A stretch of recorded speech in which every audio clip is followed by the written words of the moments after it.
प्रसाद उर्फ प्रशांत लोंढे सोलापूर व धाराशिव जिल्ह्यातून 2 वर्षाकरता तडीपार।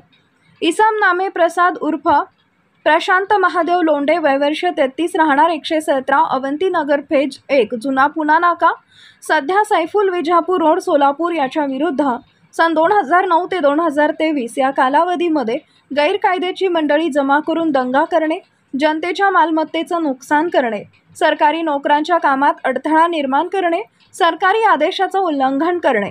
सार्वजनिक मिरवणुकीमध्ये कायदा व सुव्यवस्थेचा प्रश्न निर्माण होईल असे चिथावणीखोर वक्तव्य करणे, अवैध जुगार चालवून त्यावर मिळालेल्या उत्पन्नातून दहशत निर्माण करणे यासारखे गुन्हे दाखल असल्याने त्याच्या विरुद्ध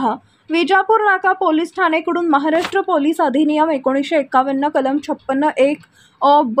अन्वयेचा तडीपार प्रस्ताव पोलीस उपायुक्त परिमंडळ सोलापूर शहर यांना सादर करण्यात आला होता। सदर प्रस्तावाच्या अनुषंगाने विजय कबाडे पोलीस उपायुक्त परिमंडळ सोलापूर शहर यांनी कारवाई करून त्याच्याकडील तडीपार आदेश क्रमांक 779/2024 दिनांक 21 मार्च 2024 अन्वये इसम प्रसाद उर्फ प्रशांत महादेव लोंढे वयवर्ष 33 राहणार सोलापूर 117 अवंती नगर फेज 1 जुना पुणा नाका सध्या सैफुल विजापूर रोड सोलापूर या सोलापूर जिल्हा व धाराशिव जिल्हा येथून 2 वर्षाकरता दिनांक 22 मार्च 2024 पासून तडीपार केले। त्यास तडीपार केल्यानंतर हडपसर पुणे इथे सोडण्यात आलेले आहे। आमच्या लोक जनसेवा चॅनलला लाईक करा, शेअर करा, सबस्क्राईब करा।